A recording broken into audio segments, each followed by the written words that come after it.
Tracy Dean with the U.S. Army Combat Capabilities Development Command's Army Research Laboratory. Welcome to What We Learned Today, a podcast where we talk with Army scientists and engineers about the science and technology that will modernize the United States Army and make our soldiers stronger and safer. Today, I talk with Dr. Piotr Farnashuk, the Army's Senior Research Scientist for Soldier Performance Neuroscience. He serves as an expert in computational methods of signal analysis and neuromodeling. Farnashuk, a native of Poland and now a U.S. citizen, joined the laboratory in 2011 and implemented his computational methods of analysis and modeling to brainwave signals recorded during Army-relevant tasks. He earned his doctorate in physics from the University of Warsaw in 1988 and currently serves as an adjunct associate professor of neurology at the Johns Hopkins University School of Medicine. Piotr, welcome to What We Learned Today. Thank you. So your background was in physics and advanced signal processing. Mathematical modeling methods have arisen from that background. Please explain what these are and how they correlate with your research focus in the areas of computational neuroscience and biomedical signal processing. Yes, so as you probably know, physics is dealing with a lot of signals and very complex systems. So when I was studying physics, I learned a lot of the methods which were for analyzing difficult signals measured in different environments, and also how to create the models using the mathematics and mathematical approaches. And then I got interested in a little more in the biology and how human brain is a very complex system, and also we can measure things from human brain. It's electroencephalography, EEG. And I just thought that if we apply some of these methods, which I learned from physics, to analyze very difficult signals and find out what information is there, it would be useful to understand how brain works. And that actually led also to trying to create some models of how brain works and modeling using the knowledge which we have from physics, chemistry, biology, how neurons work. That's exactly how I came up to this computational neuroscience. Your educational background was devoted to the application of advanced signal processing and mathematical modeling methods to investigation of brain activity. So are you still conducting research in these areas? Yes, that's exactly what I mentioned, that I started it a long time ago, 30 years ago. My PhD thesis was already on brain modeling. But then I moved, especially when I moved to the United States at the University of Maryland and Hopkins, I started doing some of this modeling and applying of this signal processing to brain signals in patients, mostly with epilepsy. But when I moved already 9.5 years ago to ARL, I started also applying these methods to healthy people, especially soldiers, and see how this knowledge about how brain works and how we can model it can actually help us in understanding, soldiers' fatigue, how their performance can be actually improved by maybe influencing brain in some way, because we can not only record things from the brain, but we can also stimulate brain. For example, in case of epilepsy, we can stimulate brain to prevent epileptic seizures. In case of healthy people, actually there is work which is done in different places on how to improve, for example, memory or learning or this kind of thing. And also, so it's not only performance, like we always think about physical performance in soldiers, but actually also cognitive performance. It means how you can absorb more information, how you can perform better under stress.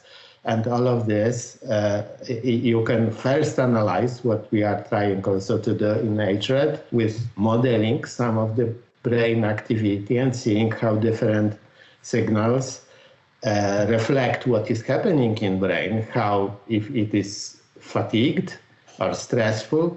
And also we can try to see if we will put some kind of the stimulation from outside, how it affects this brain. And it might be helpful.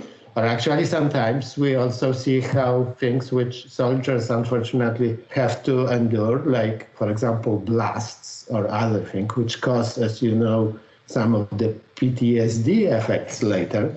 That's exactly also what we are looking for.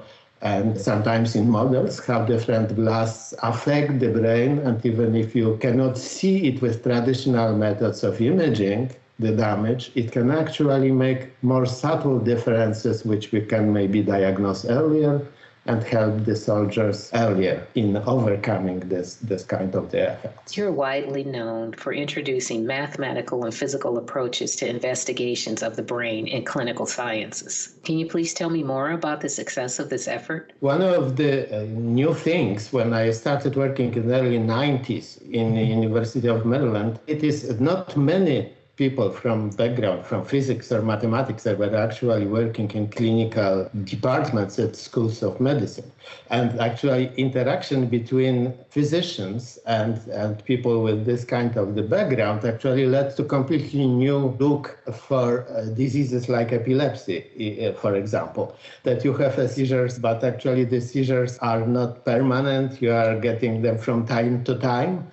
You might actually try to prevent them or predict them at least. So as you know, this is debilitating disease in the sense that actually patient never know when he or she will get a seizure.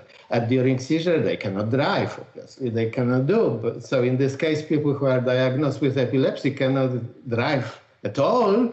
But on the other hand, they get seizures maybe once per week or once per month. So one of the things which we introduced with other people like this, we created some international workshops on seizure prediction action when there was a mix of physicians and physicists and mathematicians. And we developed some of the methods which are right now used, especially actually very well known cases with implanted devices in the brain, which can detect when the seizure is coming and actually prevent seizure coming. And clinical trials were done in Johns Hopkins, among other things, during my tenure there.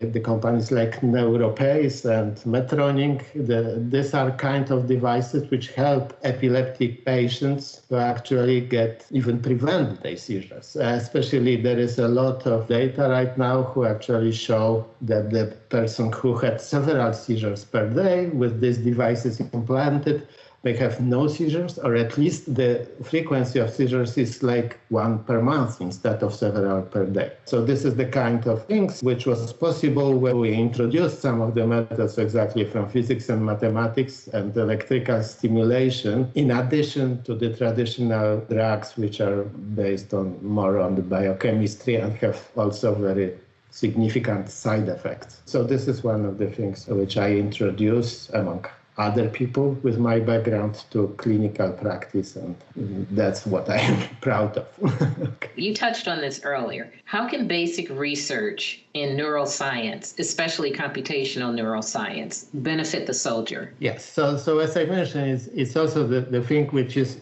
interacting between what we already did and can do in civilian population, but also the same in soldiers. Obviously, this is the things when we can understand better what is happening in brain during different situations and different kind of injuries even. And then we may actually devise some methods which are not always traditional based on some kind of drugs and medicine, but maybe are on something which is, as I say, more aligned with my physical background, in the sense that we can actually have a magnetic or electric stimulation, for example, which affects, as I mentioned, epilepsy, but it can affect also memory retention and fatigue and this kind of things, which will be obviously beneficial to soldiers who are under constant almost stress. They need to perform, and especially in the current and future battlefield, they will have much more cognitive load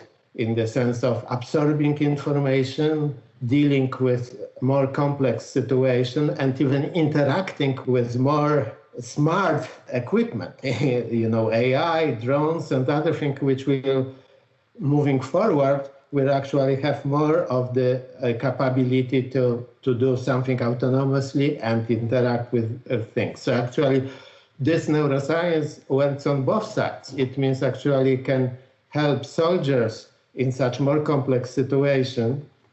On the other hand, it actually may lead to some of the new developments in artificial networks and artificial systems. So what's the relationship between neuroscience and artificial intelligence?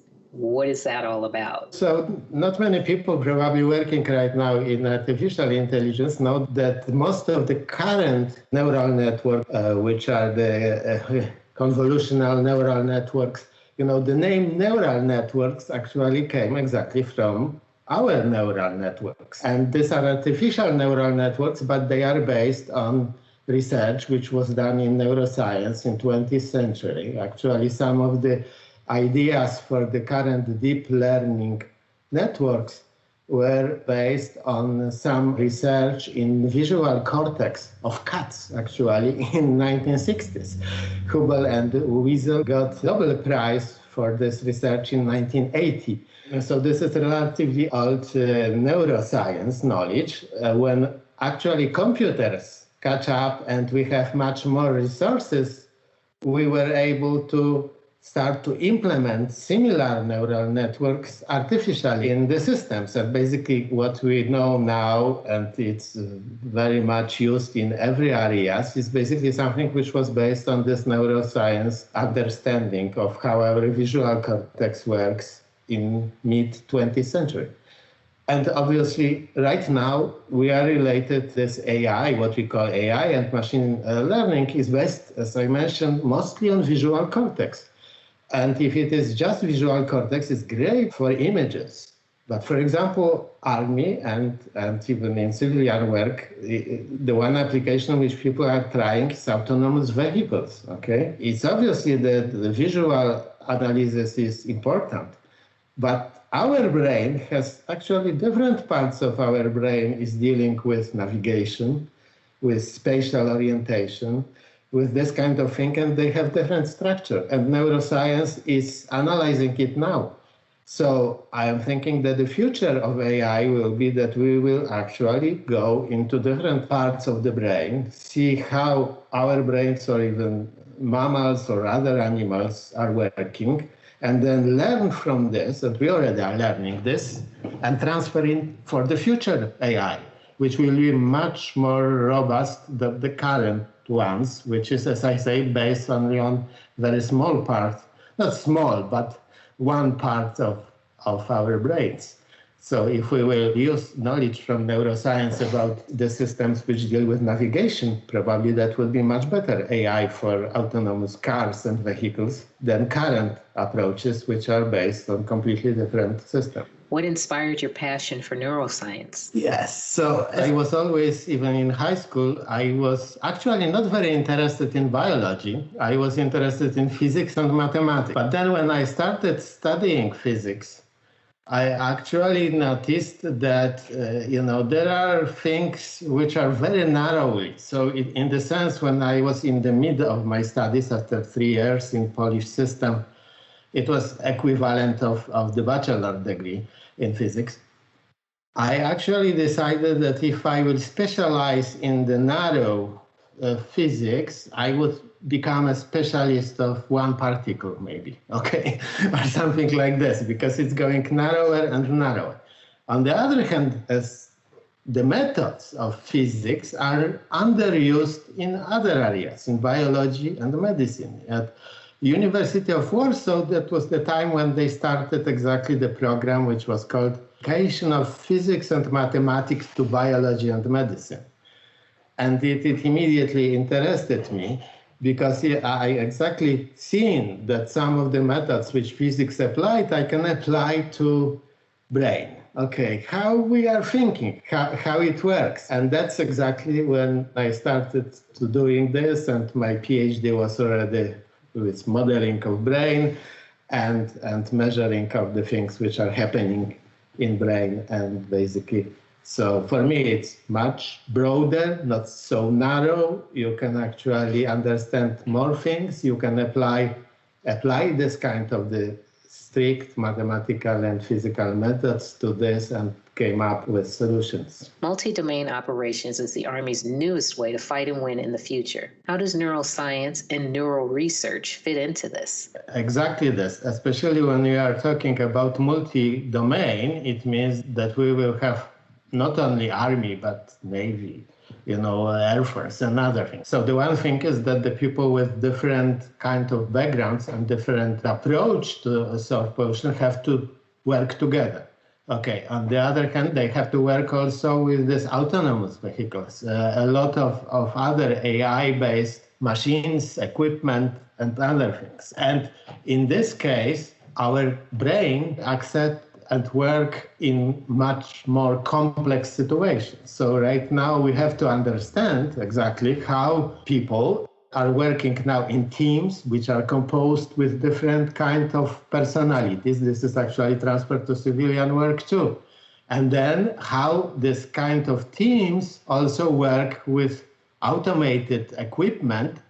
The relation between in the future, and especially in DO, will be not like operator and the machine, okay? Like you always say, that we will train soldiers to operate this machine, we will design this machine and give it to soldiers. And exactly the neuroscience is the part of this, because we are understanding both how the future AI will work, but also how the people have to adapt and work with this new environment and new situation.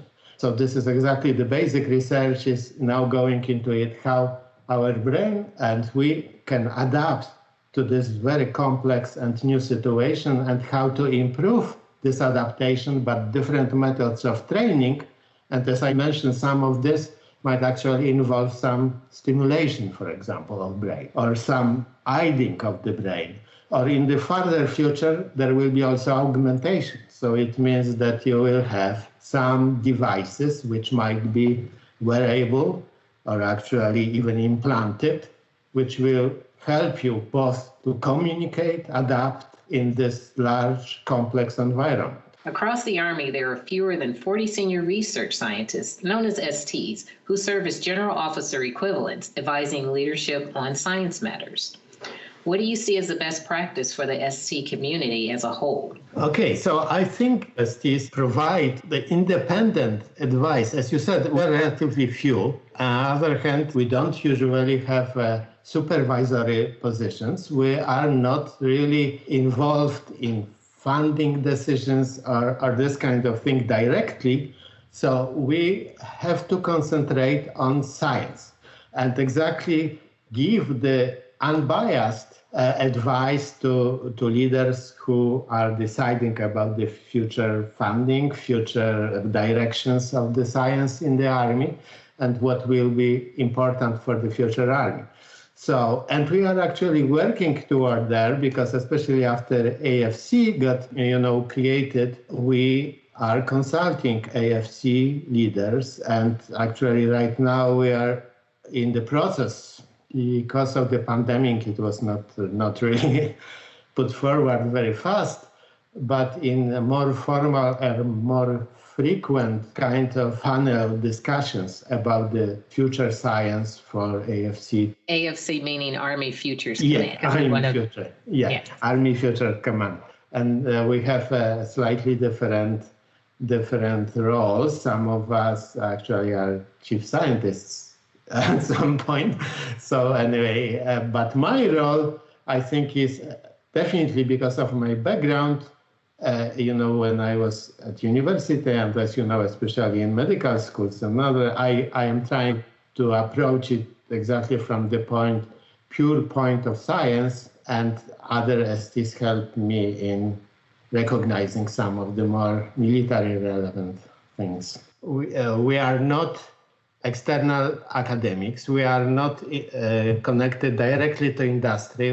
We are basically this independent body which can provide this information to Army and actually make it stronger, because the point is that we are not biased toward a particular industry or particular academic work or other things. We are definitely concentrated on Army, and we can provide from the scientific point of view, what would be the best without biases, which some of the outside experts might go to the army. On the other hand, because we are sort of, we are different, but we have all enough of the expertise to actually see how different, areas of the science and the different directions of the science can help in fulfilling the army needs. How do you think we're doing making new discoveries, pushing the boundaries of science and technology for future American soldiers? So I think the one thing in my role, especially in HRED and actually in everything which is related to human, is actually trying to do the similar thing which I did when I was in School of Medicine. It means to try to bring people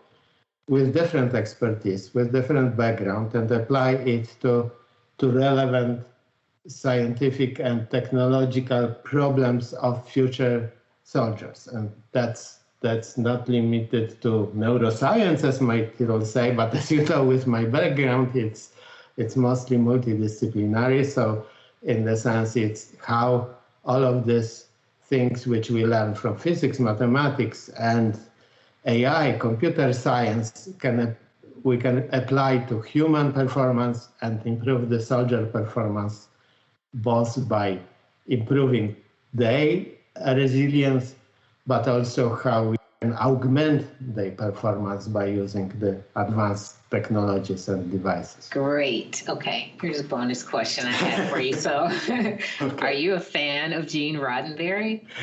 Yes, I am a fan of all of the science fiction, actually, and I see a lot of the things which, even when I was still in high school in Poland, I was reading a lot of science fiction literature. I didn't have opportunity to watch Star Trek at that time, so I didn't know Gene Roddenberry at that time, only after I came to United States. But it was always fascinating me from the reading the different science fiction authors, how the future will look. So it's not limited to interstellar travel, okay?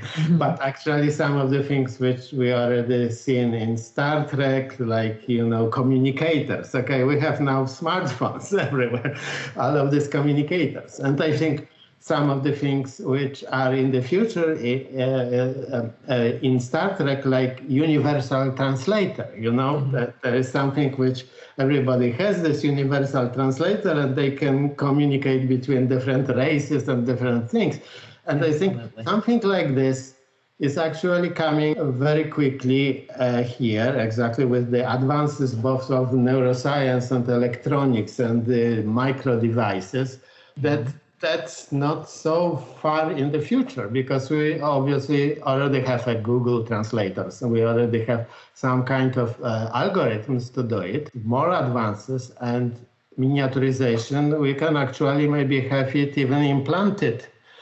And we can talk to somebody who is speaking different language and understand it immediately without even the formal translation, because this work in neuroscience might actually allow us to connect directly to the areas of our language, speech, and we will hear it as our own language. That's exactly some of the things which I think are science fiction is just giving us some ideas. And then when we are going into science and doing some of this research, we basically follow it and try to make it happen. And I think a lot of this was also under my going into science, and especially this kind of science. So last question on anything Star Trek. So you've watched enough episodes to know, was your favorite Captain Kirk or Jean-Luc Picard? Okay, as I mentioned to you, because I came to United States late and I didn't see original initially.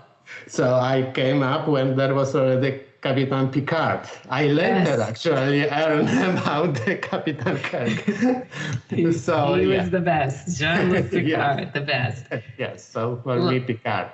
Good for you. Same for me. What are some of your latest scientific efforts? Okay, so once again, it's continuation, in fact, of this what I was talking about. So right now we are trying both to increase capacity of the modeling of the brain. We are trying to do it in larger computers with the possibility of doing much larger neurons. We were doing a larger number of neurons. We were doing it, our latest paper from last year was already on hundreds of millions of neurons, but actually it's still far from our brain.